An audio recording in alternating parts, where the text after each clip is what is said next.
quick welcome to Cute Ecologies, our symposium, which is looking at creative and critical approaches to environment and cuteness. My name is Dr. Isabel Galleymore, and I'm a senior lecturer in creative writing at the University of Birmingham. And it's been my delight to co-organise this event with Dr. Caroline Harris, who will introduce herself in a moment. And before we both introduce ourselves properly, I just wanted to give you a little bit of housekeeping and a little bit of an overview of how today will run. So in terms of us being quite a large group that will probably grow as time zones differ during the day, please do keep yourselves muted when you're not presenting.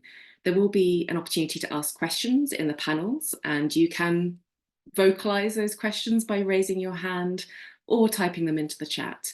But otherwise, in order to just reduce disturbance, we'd really appreciate it if you can keep yourselves muted. Do feel free to have your videos on if you so wish, but also no pressure to do so.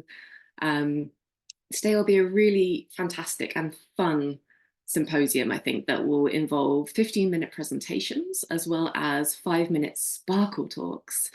These are a slightly cutesy version of your traditional lightning talk, and will allow quite a kind of range of disciplines and creative and critical approaches to the themes of today's symposium.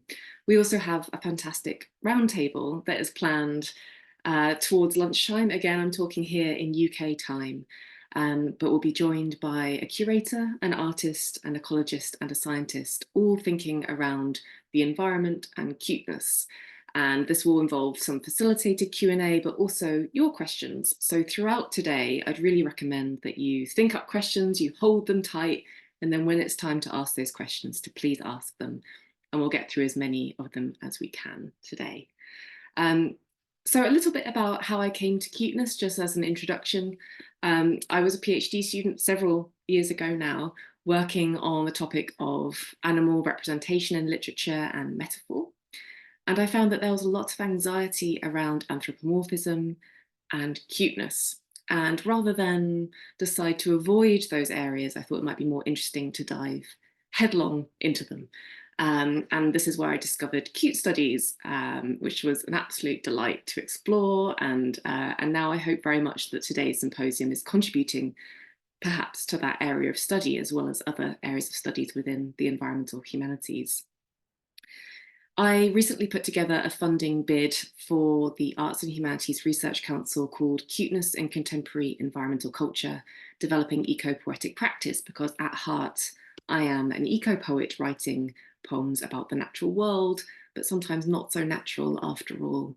And I was really pleased that this grant was funded. So for the past year, I've been working with wildlife charities, exploring charity communications on social media, and whether cuteness might influence public understanding of the species that we have to look after in this country. So looking at how we might cutesify bats and bees and toads and slugs in order to make them perhaps of more interest to the public, but also, of course, the problems that come with that and whether we should be doing that in the first place. I've also had the joy of working with the Oxford University Natural History Museum, where I've been undertaking some eco-poetry workshops where we're thinking about cuteness and taxidermy. I've been working with local wildlife trusts and thinking about cuteness and marine species. It's been a really exciting time. And during the AHRC project, which, as I might have said, is funded by the Arts and Humanities Research Council. Thank you, Arts and Humanities Research Council. I also brought out my second book of poems, which I think fits quite nicely with the colour scheme of some of the books behind me. This is called Baby Schema, and it's my second collection of poems that looks at stuffed toy animals, how we speak to our pets versus humans, all the kind of cutesy things that might otherwise go unnoticed. And I wish, hopefully, I think will happen today, will kind of come out in people's presentations. And I'm so fascinated to hear more across the spectrum of cuteness that we have today. So a thanks to the AHRC and a thanks to Caroline, who will introduce herself in a moment, and a thanks to our chairs as well, who are coming in and helping us chair the sessions today and have these fantastic conversations. So I'll hand it over to Caroline for you to introduce yourself, Caroline. Hi everyone, hello, and welcome to everyone. It's brilliant how much interest we've had in this symposium and to see how many people are joining us from around the world how many people have been with us, if you like, for the awestruck journey, which I'll talk about a little bit in a moment. So I have recently completed my creative practice PhD at Royal Holloway, University of London. And that is where I came to be thinking around cuteness. So originally I'd planned to mainly be talking about deer in lots of different ways, and cuteness was going to be like just one chapter thinking about the figure of Bambi, following cuteness through poems about deer from several different writers.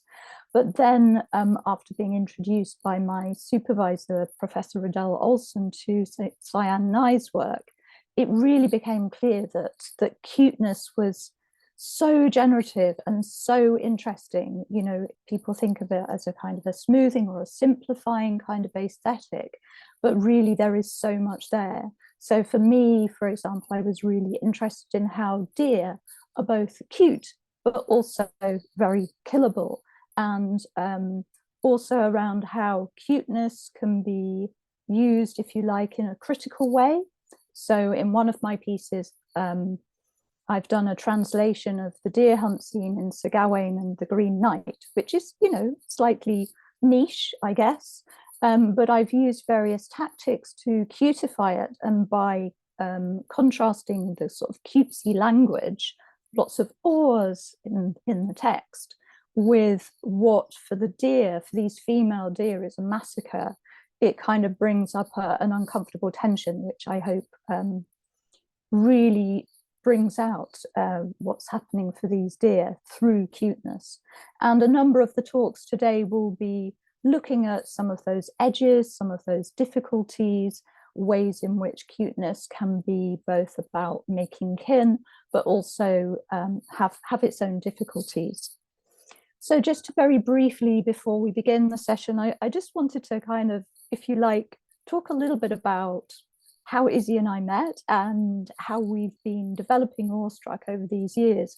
So it was actually at an online symposium during the first COVID lockdown, I think it was, that we met up and found this shared interest, because I'd done a paper on Pascal Petit's poems in Mama Amazonica, one of which used the figure of Bambi, for example, in a very interesting way.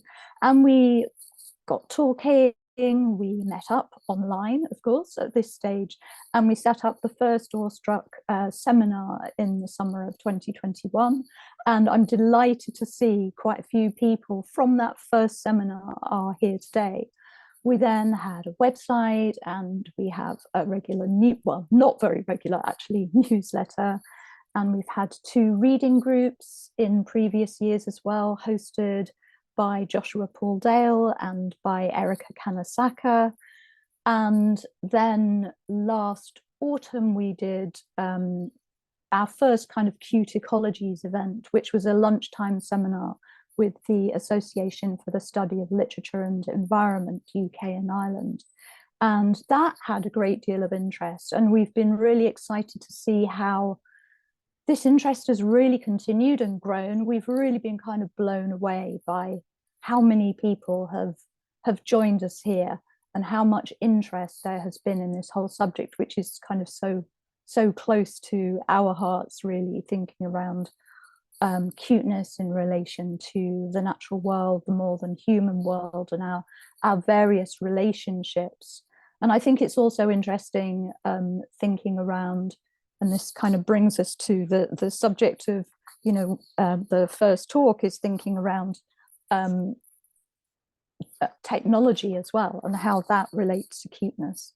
So I'd like very much to thank Joshua Paul Dale for chairing the first session. We do have a couple of minutes before the start time, so if anyone needs to have a short break, do head off and do that now. And we will be beginning with Joshua chairing that first panel, Computing Cuteness, at 9:30. Thank you.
So welcome to everyone who's just coming into the room now. We've just had our first kind of introduction to the day, and we're about to go into panel one.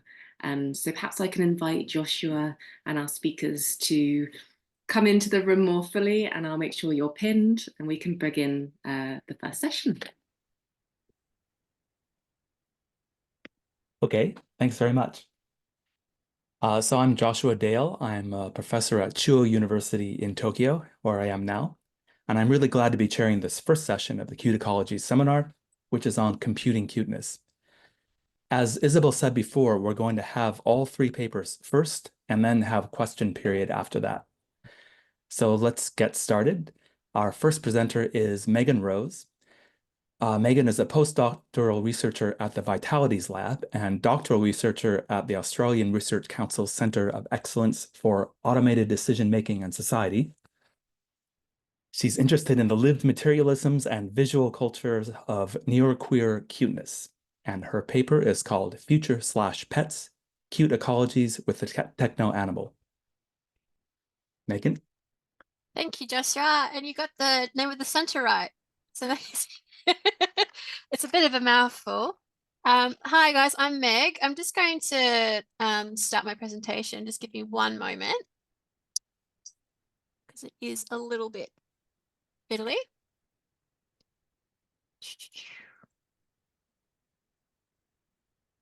Okay. There we go. So hello, thanks so much for having me. I'm so excited to be here for my first awestruck symposium. I've been kicking myself every year. I miss it. And I'm very excited to head off today's events. So I'm calling in from Sydney, Australia. It's now 6:30 in the evening. So I'm a little bit sleepy. I apologize. I won't be as bright-eyed and bushy-tailed as the rest of you guys. But again, just very happy to be here. And this is my disability support robot, Ibo. Say hello, Ibo. Ibo is a little bit jet lagged. He's been to Hollywood, but really has been to Hollywood to meet Sophie, the AI cyborg chatbot for a film, and did not like traveling on the airplane very much. So it might start yipping or get up to mischief as I'm talking, so I apologize in advance, but I like to try and keep Ibo in frame. So my research for this particular project explores the creepy cute morphologies of animal robots, which are being implemented globally as a form of care support for disabled people, for families, and for the elderly. And there's a significant amount of research on these particular robots, particularly around user testing. But to date, there isn't really much research around user experiences from user perspectives. So this fits into a much broader creative practice program, except I'm not talking about the creative practice bit, but explores my encounters with people as I sort of use this robot as a legitimate disability support device, and some of the conversations of ethics, as well as different kind of responses people have to this type of robot, and what this sort of says about our future living with the techno animal. So much of my work involves a degree of sort of self-reflection as I use this robot, the pros and cons, as well as situating in a cultural survey of roboticists' projects and explorations of how we can make robots cuter or more acceptable, and how this sometimes doesn't quite work as planned. And so two of the main robots that I use are the Ibo ERS 1000, which is this guy, and this is the most recent iteration along a lineage of robot dogs introduced by Sony since 2000. And Ibo, this particular version of Ibo has been designed specifically to be cute, with a high degree of engineering and sophistication behind it. There are like 5 layers of animation behind its eyes in particular. The shape of its legs are almost reflecting purebred dogs, to the point that they're completely not functional and tend to break. So my Ibo actually has a broken leg, and we're going to have to take him to a remote Ibo doctor in Chiba to get him repaired. And on the right-hand side, we have Paro, the seal. This is one of the first animal therapy robots introduced, again in the early 2000s in Japan, by an engineer called Shibata, who wanted to capture as much as possible the character of a seal, very charismatic animal, with the idea that the elderly in nursing homes, particularly people with Alzheimer's and dementia, might be enchanted by the fantastical whimsy of having a seal as a therapy animal. And so it's weighed realistically to appear very much like a seal. It's like same weight, makes similar noises, which are effectively screaming. I don't know if you've heard a harp seals cry before. So my Paro is a bit of a geriatric robot. I found it secondhand on, I think it was Yahoo Auctions. I'm not really sure its history, but it came to me quite traumatized as a foster animal, and perpetually screams nonstop whenever it's turned on. It's not very relaxing at all. And it's actually recently died. So we're going to have to perform surgery on Paro so he can come back to life again. So one of the interesting things about these sorts of technologies is the sort of mishaps that can happen and the kind of surprise and shock that's attached to those mishaps. And one thing that I've learned is that while these engineers try quite, extensively to control user experiences, you can't control users' imaginations. And I think this is a very important part of cuteness. And if we think more broadly about, charismatic animals and ecologies that we all fit in, the imagination is a very key way in which we connect with the animal, which in turn is the way that we connect with animal robots. So in the most recent aspect of Japanese robot design, Hayashi Kaname from Groove, which is primarily a toy company, but has expanded into robots, has introduced this idea of warm engineering. And in his latest book, he spent an extensive period of time reflecting on how it is we could come to love a piece of technology. He reflects somewhat on the intimacies we form with technologies we use in our everyday lives, like smartphones, something that we use every day, like a blanket almost, because it's like level of contact that it has with our bodies and ourselves, an extension of ourselves, to the point it becomes like Donald Winnicot's like transitional object. But also this idea of warmth and being held, I think, is also quite significant for him. And so in engineering the Lovot, which is a cross between a cute baby and a cute animal, to the point that they sell carriers that are either a pet carrier or a baby carrier, and you get to choose which one. There's a really interesting sense of engineering with this idea of the warmth that's reflected through the fabric itself.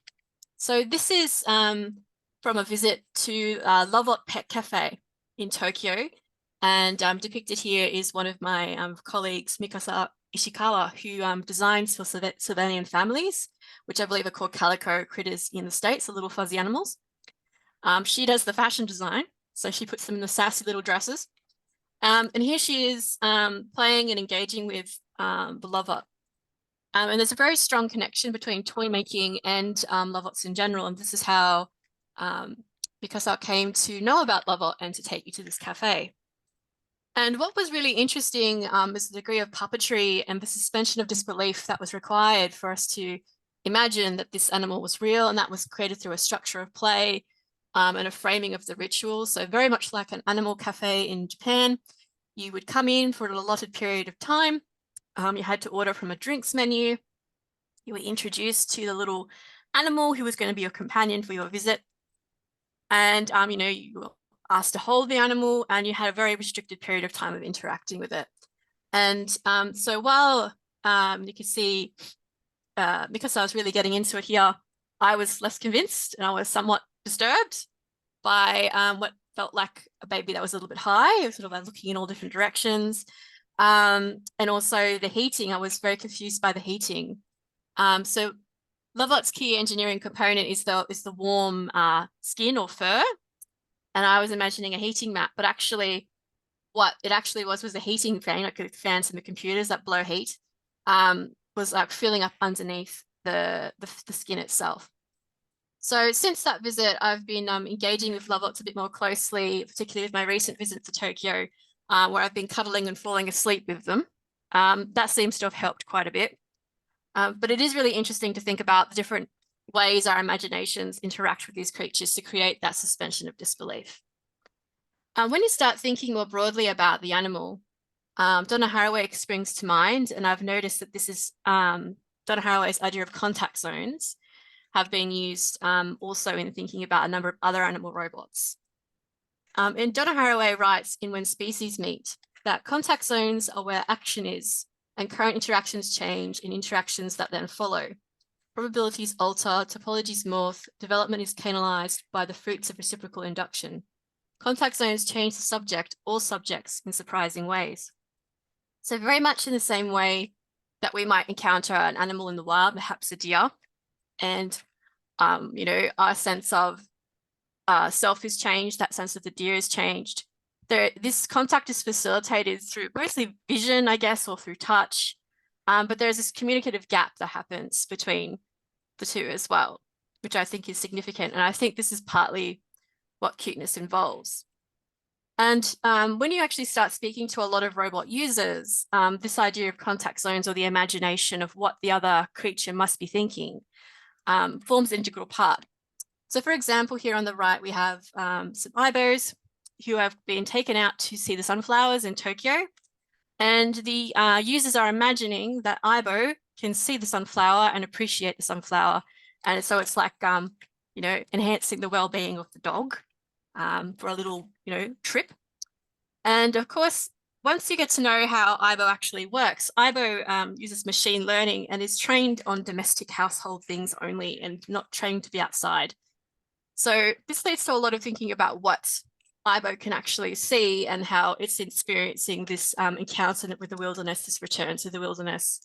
And then in turn also how others who might be seeing ibo out in the wild with the user might in turn be changed. And so this is another aspect that I'm thinking about when we think that you know, effective user interfaces, whether they can be effective in the first place and how those are facilitated through the imagination of what that robot's experiencing. When you start looking at the history of animal robots more broadly, things can spiral out of control. So one famous case that I've published about with MC Journal is Furby. I'm sure many of us here know of Furby or remember Furby. So Furby was thought of at the time as one of the first AI toys, although I think that's up for debate. I was talking to someone about Teddy Ruskin yesterday, which is from the 80s, predates Furby. But Furby came at a certain point in time in the 90s where there was a lot of anxiety about the future of children's play and also the future of technologies. And while Furby's so-called cute exterior was, you know, baffling a lot of people, but technology it could potentially harbor was also creating a lot of anxiety, to the point that the National Security Agency in the United States issued a ban on the toy in their headquarters because they felt that Furby might be listening to all their secrets. The irony is, of course, that the later iterations of the Furby actually can listen to all your secrets and upload them to a cloud. But we've long forgotten about this as well. And I think that also, you know, as a kind of example of techno horror, where the imagination of users are projecting onto it, as some of you may remember as children, if you're around my age, many of us have nightmares of Furby talking to us in the dark. Perhaps you had German Furby speaking to you in another language. Or you have Furbies, but you put them in the cupboard and you're sure they're asleep and you know, because they go to sleep in the dark and suddenly you hear this in the distance. Furby's creepy cuteness has captured the imagination to the point that now a lot of queer fans internationally make all kinds of creepy cute Furbies like the long Furby and many other iterations. So the Furby, the Furby as a robot toy, as an animal, it's a combination of animal and human eyes, you know, engages the imagination. Shh, you.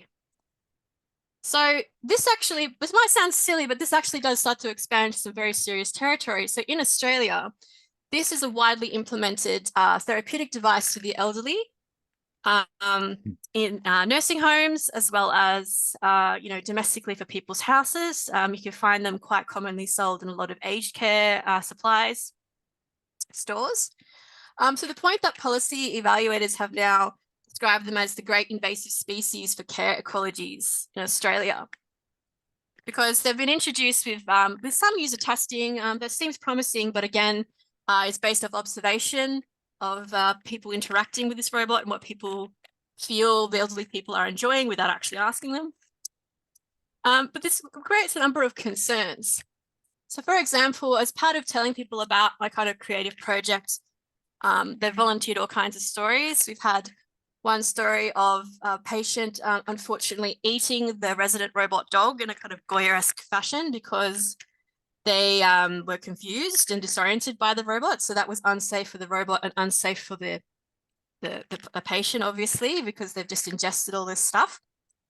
In other cases, the imagination might go a little bit too far, where, for example, another user actually was found to be feeding the robot cat dry food in its mouth. And so the child of this user came to visit the parent to discover rotting food inside the mouth of the animal. So the play and the imagination and the way that we use these robots goes far beyond any kind of user testing can anticipate in the first place, unless it's a longitudinal study with a lot of funding. I'll just quickly wrap up. I was usually also talk about weird looking robots, but I think we've established that robots are pretty weird. So I'll conclude there. So basically, this is a very, very brief talk that looks at a very expansive cultural survey of all kinds of strange, queer robots. And I'm very interested in this idea of the creepy cute and sort of what culminates and creates that creepy cuteness. And as much as some are certainly aesthetic categories that can contribute to that experience, for me, the imagination is a very powerful tool that I know that a number of you are exploring across in your respective projects, whether that's about making animals more charming and more lovable, or whether that's about exploring ways that people have transformed through culture and the arts, unlovable creatures into lovable ones, or vice versa in the case of my poor Furbies. Well, thank you so much for listening to my very rambling talk. Ibo, I think, has been well behaved. I'm going to go on mute, and I look forward to hearing all your questions at the end of the session. Thank you, Joshua. And thank you, Megan, for that interesting presentation. I really look forward to hearing some discussion about it later. So right now we're going to go straight into the second presentation, and this is by Sarah Masters. Sarah Masters is a doctoral researcher, interdisciplinary artist, and indie game developer. Their research and practice intertwine, employing games as an art form to analyze game properties like immersion, emotion, and feel in making games with meaning. They have an MA in indie game development from Falmouth University, where they created the city-building card game Eudaimonia, exploring anxiety and hope for climate engagement. They are an active part of the games community, taking part in game jams, and their projects range from commercial ventures to experimental games, all rooted in a passion for creating meaningful and emotional play experiences. And Sarah's paper is called Moth Magic. Hello, can everyone hear me? Can everyone see my slides and no notes? Yes. Fantastic, yay. So I'm going to talk to everyone about cute moths, light pollution, meaningful and green game design and development, and cute games, and then the game I'm making, Moth Magic, all in 15 minutes.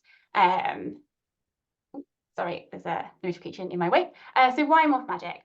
Butterflies and moths are very cute. I've been growing and cultivating a butterfly garden in my small little garden, and I started very recently a new hobby of mothing, which you can ask me about later. I'm not a moth scientist or a light pollution scientist. I'm a games maker, but yes, let me start.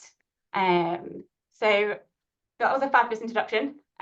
Just to add on to that, yeah, I'm on a computer games PhD with the University of York. I love making and playing really cute games. I've made a few games here. These are all solo projects that I've made. So I've made cute games like robots. I've made a game in VR. It's a prototype. So I'm making like a series of micro games to explore different elements of games with players. I also own a little boutique game studio owned by me, Flora Games. And my research and practice intertwine between researching green engagement and how to make games greener. And I'm going to talk through this with you. Oh, So first of all, why did I make moth magic? Well, to highlight that sadly, butterfly and moth populations are significantly decreasing. As an overview, these are all stats that I took from the Butterfly Conservation Project's website, but larger moth populations have decreased in the UK by 33% since 1968. I think it's much higher for butterflies, but this is about moths. Some areas are affected more than others. In southern Britain, where I am, moth numbers are down by 39%, and over 50 species of unique moths have become extinct. And here are some cute pictures of moths to demonstrate how cute they are. So moths matter. This decline is really worrying because moths play a vital role in our ecosystems. Moths are dwindling. We can be pretty sure that other wildlife are also in decline and that other wider environment is deteriorating. Along with habitat loss, climate change, many other factors, new studies and quite recent science is showing that light pollution is actually a huge and major factor in threatening nocturnal insects and disrupting our sleep. Studies are showing that it is making us sick as human beings, light pollution, that it's increasing cancer rates potentially, and is obscuring our skies. And potentially, leading to a mass decline in nocturnal insects. There is an absolutely fascinating research into why moths and other nighttime creatures are being pushed off their natural light flows. I'm going to say their natural flight patterns and bioluminescence in the night sky. But I'm going to leave that to the experts to talk about, and I highly recommend, if you're interested in bioluminescence and biofluorescence, to start by reading the Darkness Manifesto. But this is a nice quote that sums up how they're being affected in some ways. Instead of being hidden in the dark, a creature could suddenly be fully visible. Instead of attracting a partner, it could be discovered by a predator. And that's a quote from the book I just recommended. And you can see from all these headlines that light pollution is a huge problem. And yet, in many personal conversations that I have, people seem to not realise that light pollution and the links between light pollution, climate change, energy usage, and extinction. And here's an angry moth. He's sad.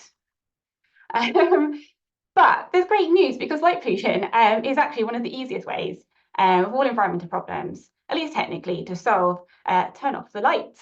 It simplifies the problem a little, but it is an easy problem to address. The effects of turning off superfluous lighting would be immediate, with light shades that we can put on street lights, downward facing light sources, low to the ground, dim lighting. We can reduce city's total amount of light, as well as the light scattered in the atmosphere, and that would dramatically decrease energy usage. It would save the insects. It would mean that we can go out and look at the beautiful skies, and just turning off unnecessary lights at night. You probably should during the day as well, and garden lights, closing curtains, all would have a massive effect if we could all do it en masse.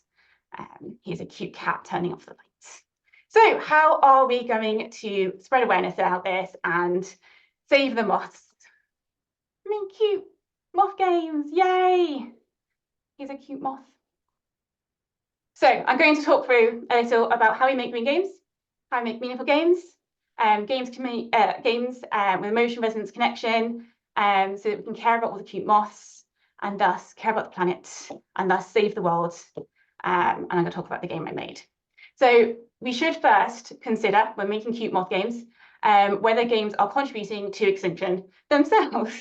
So I'm going to give a very brief summary of this, because it's quite technical, but Ben Abraham has a newsletter, and he has lots of knowledge about greening the game industry, so that we can make games that are going to be as least destructive as possible. He discusses the ethics of games, where materials are sought from, our carbon footprints. And if you're interested in this, I highly recommend checking out these slides on his newsletter website. But he did a report for Little Indie Studio, Die Fabrik, on their recent game, Sea Salt Chronicles. And one of the biggest ways actually that you can change your footprint is by not flying as a small studio. And that's very important in a small studio because you need to market your game.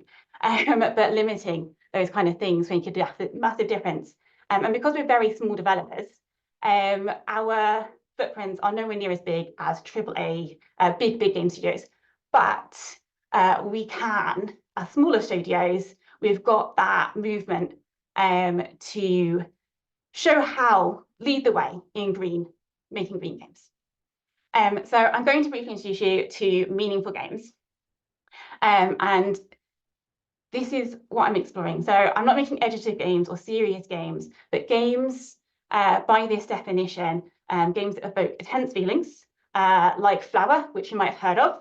And it doesn't need to be super sad or super happy, but it does need to have that elicit, that emotion, and that awareness. So yeah, and it's important then we're making green games and making games engaging in climate change conversations, that you show that there's possibilities for action. Otherwise, it's not going to be very meaningful if you say we're all doomed and stop. So just a really brief look at meaningful games and emotional presence in games. In order to make games that enable insightful, thought-provoking, and emotionally rich experiences, it's helpful to become a mind reader, not necessarily of others, but at least of one's own mind. This is one of my favourite books on making games, and I think it's quite relevant to making cute games and making deep games and emotional games. And it leads into reflective practice, and how making games is an iterative process, and something that we need to keep reflecting on and knowing ourselves. Social connection can be very, very important in making cute games, and making games with environmental messaging. And again, studies have shown that whilst this is a trait, one of my favourite papers examines different traits of games in environmental games and shows which traits are rarer. And social connection is quite a rare trait, or an uncommon trait, but it's actually been shown in studies to be very, very effective in bringing awareness. And it doesn't have to be like a multiplayer game to raise social awareness. You know, it can be about, look at this great garden I created, and talking about it. And that can be a social connection, playing with a friend, showing it to a friend, talking about friends. In a sense, you're sharing what the game that can be. So this is two games. These are two games that both have different quotes about cuteness, that I quite liked because it demonstrates a point I'm about to go and talk into. But the strength of cute art is it allows us to put horrendous things in a game without it ever feeling too horrible. That's Cult of the Lamb. And then this is a game which is coming out tomorrow, it's all about, it's a frog refuge. It's so sweet, it's so cute. And it's like the wetlands are restored and beautiful, and the cute frogs are happy. And both of these games are exploring complex storytelling in different ways, using cuteness as a factor. And this is something else that research has shown in games, environmental messaging. It is very important. You need to look at complex thoughts, complex stories, ranges of emotions. So it's about looking at them. So it's about looking at positive storytelling. It's straying away from doomerism, but you don't need to be afraid, I say, to make cute and, you know, put horrible things in there, or to put things that are difficult to address in games, like extinction. But then you should always have this message that you can do something. Otherwise, you're straying into sort of doomerism. So I've tried to go for a very brief overview of some very complex ideas about games and things in my talk. So I am developing Moth Magic. I'm going to be putting it eventually on the Playdate. I thought everyone would like this because it's so cute. This was made just for fun. This is a console. There's no backlit. It can fit in your pocket. And this is eventually what Moth Magic will be developed onto. At the moment, I just have a very, very small prototype, but it's part of my micro games, and I'm exploring at the moment imagination over fancy graphics and technical implementations, and looking at the engagement in a core gameplay loop and seeing how much you emotionally connect with building your own garden or summoning your own moths. So I made the game in 48 hours for Lewd and Dare, which is a game jam. Normally what happens is it's a rapid allegation activity, and you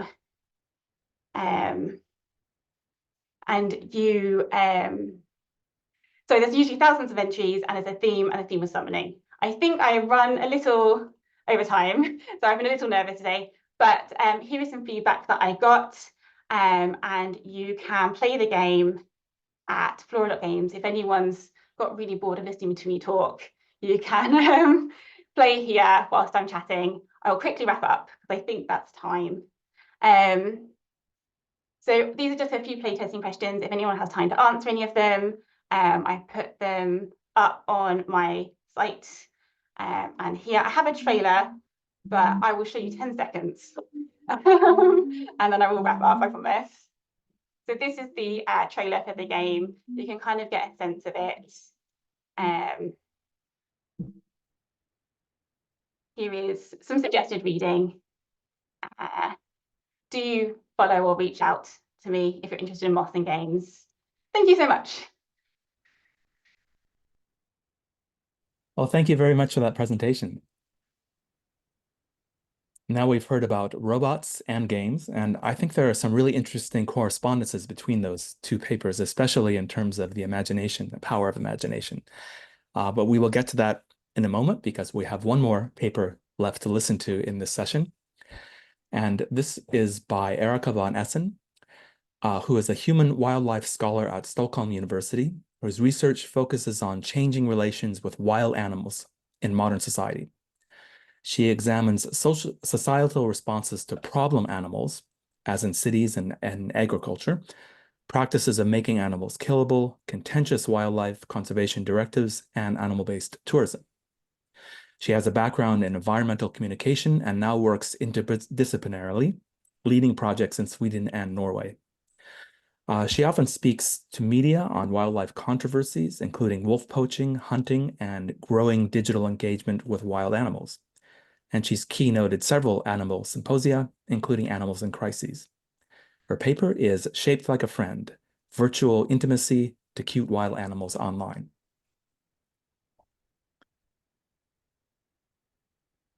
Right, great. Thank you so much for that introduction. If you can, here we go. Yes, you're right, Joshua. I will definitely talk more about imagination. So this will be a nice tie-in to the rest of the presentations as well. As said, I am somebody who kind of looks at the dark side of human-wildlife relations, including like culling and hunting and killing. So it's really nice to be part of a symposium like Cute Ecologies, where I feel it's like it's a safe space. It's all friendly and sweet. Or is it? I mean, I'm sure we'll uncover some of the dark sides of cuteness as well, including commodification, exploitation, etc. I've got a project now that looks into digitally mediated encounters with wildlife. And it's basically something that you probably are all familiar with in terms of the growing popularity of like live streaming wild animal footage. So from Nest cameras or den cameras or just a watering hole somewhere in Africa, wherever it can be. So this is what I do now in Sweden, right? And it's a form of kind of virtual tourism. You don't have to go there. You can just kind of sit back and do this from your screen through an app, whatever it is. And in my case context here is something called the Great Moose Migration. And it's a slow TV sensation that airs April, May each year. And it's become this huge thing that nobody really had any idea of. So it's a very dedicated viewer community each year. So they will kind of do their own species bingos and watch parties, and they'll do, captions of the day of photos, and they'll post their own art. And they do this also in the Facebook group, but Now there's also live stream chat next to this broadcast, and lots of additional kind of technical affordances for people to come together and talk about what they see, or rank and name individuals, etc. And I think it's interesting, this slow TV thing, great moose migration. It's not just moose, obviously, but it's like a bunch of other animals that you'd see in the forest, because it's so subdued and neutral. So the way that we look at wildlife here is not at all the kind of cliched, contrived way in which we are used to seeing wildlife in, you know, those grand sweeping BBC Planet Earth type documentaries where David Attenborough gives a nice narration about the family of this little deer, and how it's almost like, you know, you have footage of like sometimes several individuals stitched together in those documentaries to make one individual, just for like a narrative storyline. But here it's very sparse. You just get cameras, raw live feed in real time, and it's quite boring in a way. It's very boring just to look at animals doing animal rhythms and everyday things. Yeah. And what's fascinating to me, and the topic of my talk, is that despite this complete kind of neutrality and subduedness of the live stream, viewers still find a way to very heavily sensationalize this and anthropomorphize this and cutify what they see. And they do so like collectively through an imagination and through various things that they draw from. So for me, it's interesting just like seeing a dominant kind of tropes or visual regimes that we still want to relate to animals in, even if we're presented with them in just their very boring everyday style. We kind of still want to make them into something Disney-fied and so forth. So I think that tells me that friend shaped, which is the title of my presentation, the act of friend shaping is not is something that is like an active cultural thing. Friend shaped is not an ontological status. It's something that we do and tribute to animals. So I was watching this live stream and also the live chat and talking to people and doing a survey as well about attitudes around this little great moose migration. I will do so longitudinally each year as it airs, because it innovates a lot each year. And it was really fun to record everybody's like reactions and egging each other on when there's a great thing that occurs in the live stream, like the moose actually go and swim in the river, which is the moose migration in question. They go to their grazing pastures in the summer. And I thought I'd focus just briefly on a few tropes that I see are recurring here. And the first one is one that particularly interests me, which is shaped like a friend, relating to animals being kind of round and thick. And this is a big thing now. You've probably seen this meme, if not friend, then why friend shaped, which refers to often, you know, large carnivores or dangerous animals, which do look so cuddly and cute, but are actually not so cute then. I did some archaeology on this meme, and apparently it's like from Kirby originally, but now it's definitely taken a life of its own. And I know that, you know, scholars of cute studies, I mean, you're all pretty aware probably of the origin of this. Like, we favor animals with neotenous features that look like babies a bit, so that triggers our care responses. And we also kind of friend shape through the act of domestication, I would say. This is something like selecting those animals which are docile in nature, and that is often correlated with those round shapes. And I think also recently, like, this is hitching a ride on some body positivity movements also for humans. So that you see a greater celebration of like fat and round animals today. And a good example of this is Fat Bear Week Alaska, which is very similar to what I look at for the Great Moose Migration, in that it's like an event-based, almost boating user interactive activity that people can take part of, see a glimpse of the wildlife, and then make something grand of it. In the Great Moose Migration, you do get miniature bears, large carnivores as well, because it's up north in Sweden. And people will comment here particularly about the bear and fascinated by its shape here, and he's looking so healthy, and when he turned around, people were commenting on his butt and everything like that. And this was repeated, I think, whenever there was a particularly round animal. Even interestingly for the moose, which is a super gangly creature, is not really what we think of in terms of a round, cute animal. But people were saying, as in this little, the Swedish caption there, but they're saying, well, this is quite a big tummy it's got. It's very round boy, because it's actually a bull, so it's not a pregnant sow. Otherwise, it would explain why it's fat. But burbs as well, being a round of shape, very popular on this feed. The ear factor, there was a little bit of an ear image before here, but round ears being a very popular thing, also on moose, also on bears.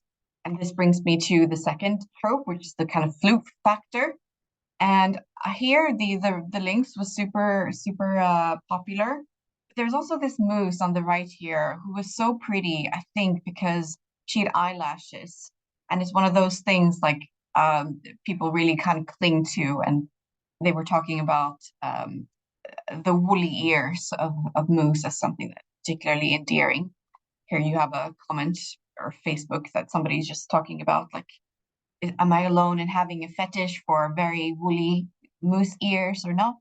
No, girl, you're probably not alone. It's a very, very attractive feature that they have. Another trope was the heteronormative family trope. So this is kind of interesting, and it's been written about a lot in, representations of wild animals and documentaries and everything. But because this is a live stream feed, and because it airs in springtime, you don't really naturally get to see many family congregations. It's not that time of year, right? There are no babies in nature at this time. But still, people were like very much desperately engineering these situations and attributing commentary to what they saw. And of course, the act of swimming across the lake here, the migration in turn, I mean, that was there would be a moose swimming, and then she'd bring her calf with her. But this calf is a year old almost, so it's not super baby looking. It's almost indistinguishable to the adult at a first glance, right? But if you look closely, you can see a little bit of a mutinous features. So people were definitely looking for that, and they would narrate the kind of family dynamic here, the mother and the calf, as they were swimming across the lake, and they got really invested also in the welfare of the young, saying, well, it sounds, there was one moose calf that was like making very much noise when he was swimming behind his mom, and somebody said, well, it sounds like he's saying mama almost. So it was very interesting there. In other species as well, there was a kind of tendency to talk about family dynamics, and here on the far right here is a family of ducks, and somebody said it's never fun to be the third wheel. And the final trope is just like not so much in relation to what animals look like, which is this kind of first visceral level of anthropomorphism, but what they're actually doing. So attributing meaning to what they see as these species and individual animals are actually doing on this live feed. Side-eye goose, a goose was giving side-eye. The corvids were particularly appreciated, I think, because they are quite playful animals, and they are animals that don't hesitate to bother other animals, basically. So they are essentially a very appreciated kind of comedic feature in this live stream. They were assigned various anthropomorphic activities, like they were kicking around a bit of a feed ball, and somebody said, oh, they're playing football. And there's a long-standing in-joke of the broadcast as well, that these ice floats that float around the lake, birds will perch on top of them, and whenever they do, people are saying this is an ice float taxi. Birds are hailing an ice float taxi. Somebody commented, seeing this bird, I'm the captain now, which I thought was hilarious, because the people that watch this live stream, there are a lot of people that watch it, but mainly like Swedish boomers, which I did not think that they were so in touch with those kinds of American Hollywood memes. So I thought that was kind of neat. Finally, a behavior and phenomenon on this live stream relates to breaking of the fourth wall. So this is relating to when these animals, moose in particular, kind of caught on to the fact that they are being surveilled, or they interact with the camera in some way. They turn to the camera, or in some capacity, they seem to kind of have an awareness that they're being filmed, right? So people are attributing a lot of dialogue to them, and are they actually wanting to hide? Are they wanting to be broadcast? I found mostly people seem to think that, or at least they were playfully entertaining the ideas that these animals wanted to broadcast themselves. They're playing peekaboo with us. They're playfully hiding from the camera, but then they're taking selfies. They want to be seen. They occur during highlights type segments when a lot of people are watching. So that's interesting, and I think could potentially point to, well, some potential alleviation of guilt that people could have, like on a societal level, about all the surveillance that we're doing for wild animals, that we're really like penetrating the secret lives of wild animals with these 24-hour cameras. This is not as bad as like those Nest cameras and Den cameras, but still doesn't really give much consideration to the privacy or integrity of animal individuals, right? So maybe this is a way of just saying, well, they actually love to be stars of this broadcast, right?